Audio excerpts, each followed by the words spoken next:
Hi there, Anna. My name's Andrew. I work here at IELTSpodcast.com with Ben and the others. I'll be correcting your essays as part of the Sentence Guide programme. Obviously, you should follow the instructions in the course as carefully as possible, and we'll provide you with some nudging, some guidance and some support regarding the mark scheme to make sure you can produce excellent essays. So thank you very much for sticking with us this far and getting these into us. They already look great, well structured. Let's have a quick read through and see where we are up to. So your intro first. Reading is an important activity to be developed during childhood. Good. Although many other activities. You don't need to pluralise other if you don't include the word activities, then you could just say, although many others can successfully improve. So we don't need this and this. We could say many other activities can better improve expertise and creativity, or many other activities can successfully improve expertise and creativity. The use of both these is confusing. So let's just stick to one. I completely agree with this statement, comma, as hands-on activities can make.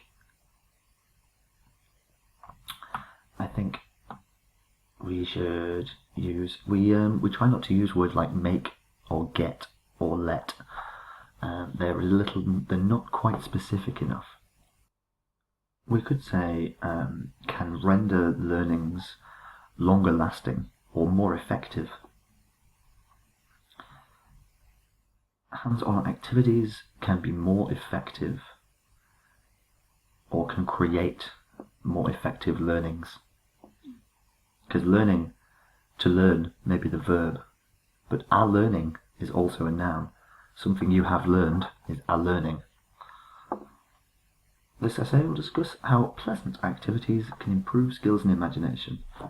I would use the word engaging.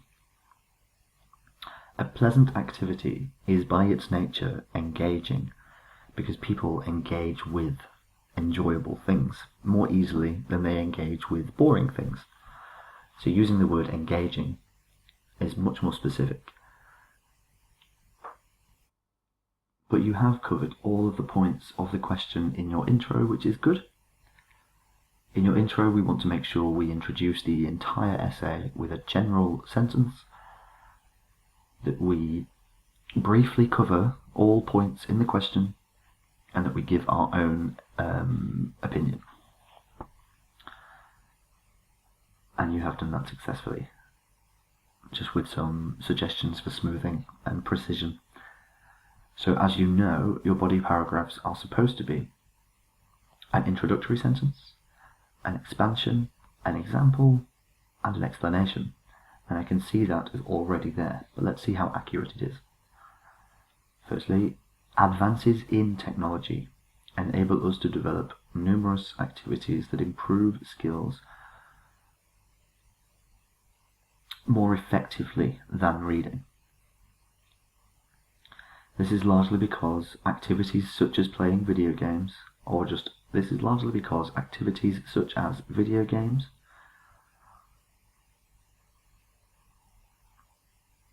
can develop skills such as spatial awareness and hand-eye coordination. I think personally that active skills refers more to skills of movement. So it's more appropriate to have this in the sporting section, because we're talking about people moving around, people doing stuff, people being active. For example, a recent study published by Sony showed that children who regularly play video games, plural, need 27% less time to solve spatial problems than children who have never played. So we'll use the past perfect there. Children who have never played video games or games consoles, or electronic games, or interactive media. Lots of variety. Variety is essential in IELTS academic writing. Therefore, electronic devices have proven to assist children in developing important skills or key skills that would be impossible to develop just by reading. Cool. Secondly, sports can be a useful tool to develop other abilities neglected by reading. This is due to the fact that sports stimulate competition, improving both cognitive and physical ability. Two wonderful sentences. In IELTS Band 7, the descriptors for Band 7 describes work as having a minimum of errors. But when we get to Band 8 is a minimum of errors, as in almost no errors. But Band 7 requires that you produce a majority of error-free sentences. So whenever I see two sentences in a row that are really good, it strikes me as Band 8 material. Obviously, we need to get to a point where the vast majority of your work contains no errors, and over the next few corrections, that's what we hope to do. So, for instance, numerous studies have consistently found, wonderful use of the word consistently, that children who don't play sports don't use contractions in academic essays, do not, or have never. Contractions are for speech, they're to make speech quicker, but in writing we always want to be as detailed as possible, never quick. We use as few words as possible, we are efficient, but we don't strive to be quick. That children who do not usually play sports demonstrate less ability related to physical tasks, such as what? Physical tasks, like what? Let's expand that slightly. As a consequence, it is essential that children are inspired to engage in sporting activities as well as reading. It's just a little bit more specific, as well as reading. In addition to reading. To conclude, I firmly believe that other activities, again, this is quite vague. I know that we've already talked about it throughout here.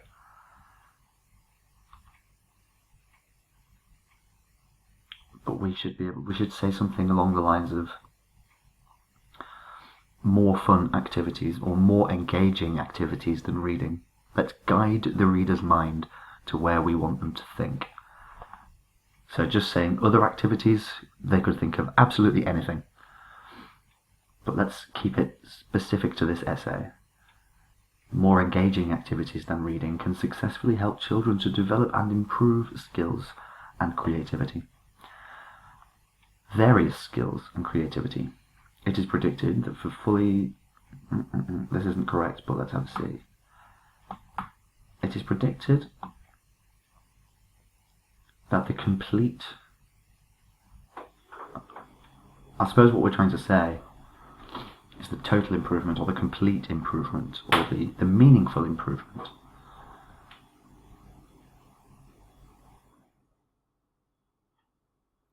It is predicted that to achieve meaningful improvement to skills, a combination of activities should be proposed that combine reading with other more engaging activities such as sports and informatics.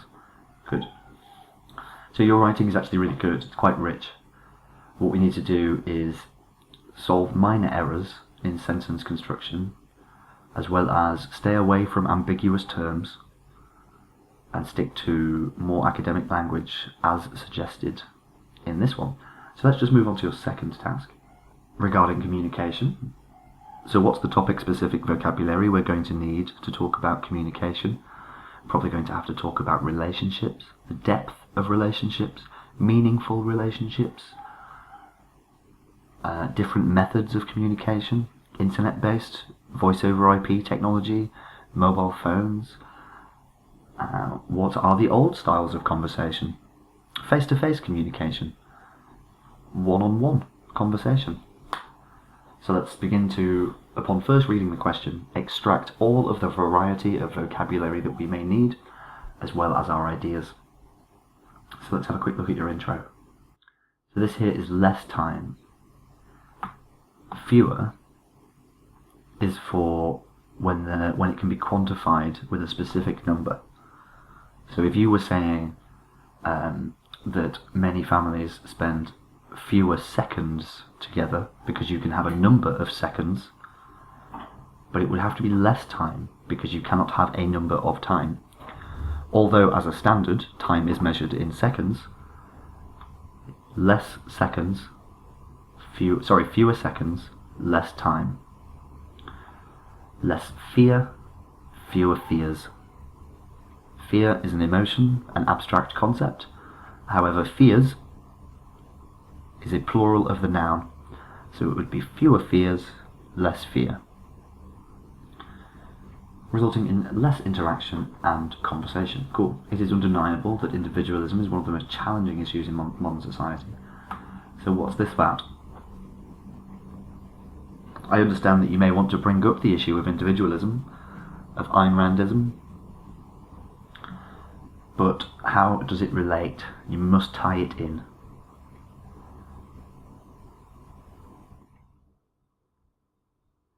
I would say that reducing interaction results in a rise of individualism.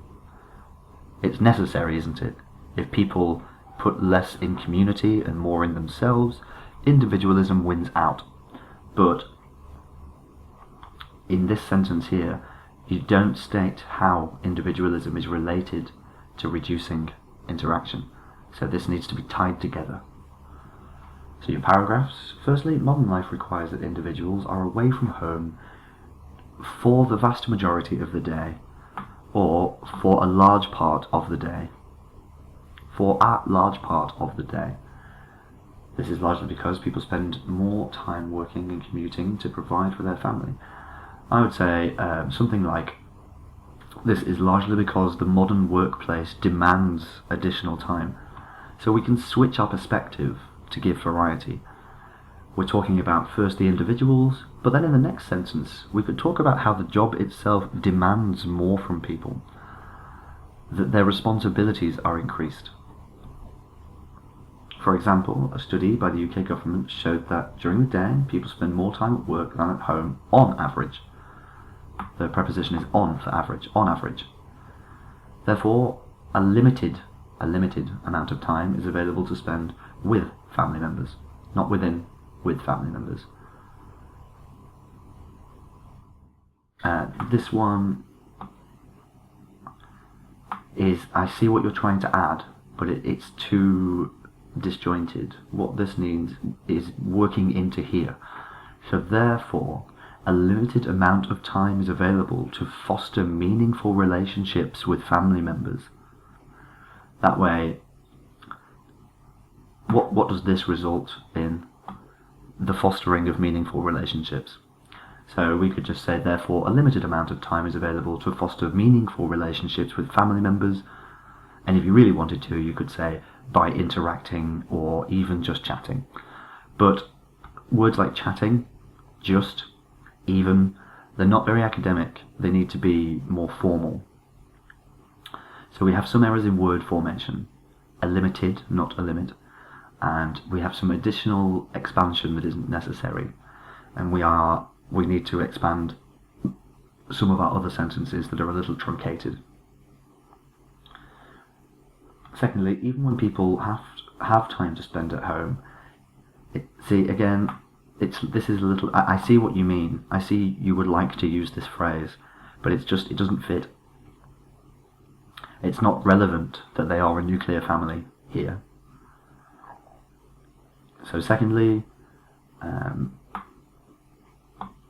so a good phrase to use for even when, I would perhaps replace this with an although. Secondly, although people may have time to spend at home, their preferred activities do not involve quality time with other family members. This is due to the increased presence of electronic equipment, no plural, such as mobile phones, laptops and tablets. This here needs expanding. So, such as mobile phones, laptops and tablets, which bring immediate internet access, or which bring constant internet access. For instance, data from data from various telecommunication companies has showed a 20% increase in the number of minutes spent by people on the internet in the last 2 years alone. Consequently, you could replace this with a single word. Consequently, individuals spend less time talking with one another face to face, thus becoming more individualistic day by day, or each day. So that's good. If we tie these two sentences together, you've mentioned individualism, and then you've also backed it up later, which is good. So with that smoothed out, that would be superb.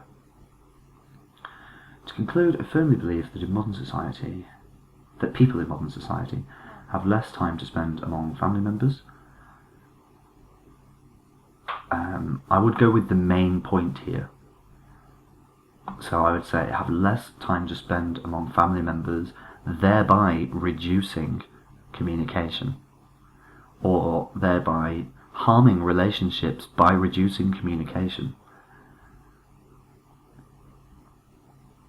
It is predicted that with the advance of the internet, this is not correct. Gravity refers to not only the physical force that attracts mass to mass, but also a situation can have gravity if it is a serious situation. But it has gravity, it does not become gravity. A situation may have gravity. But there you go. There's your first two essays done and dusted. Sorry it took so long to get those over to you. What I would do is correct your own essays according to the suggestions I have given. This will give you the ability to spot your own mistakes. Once you've done that, send us your corrected essays, your error list, and your new essays in one email, and I will get those back to you as soon as possible. Well done for getting these in so far, and have a wonderful day. Speak soon.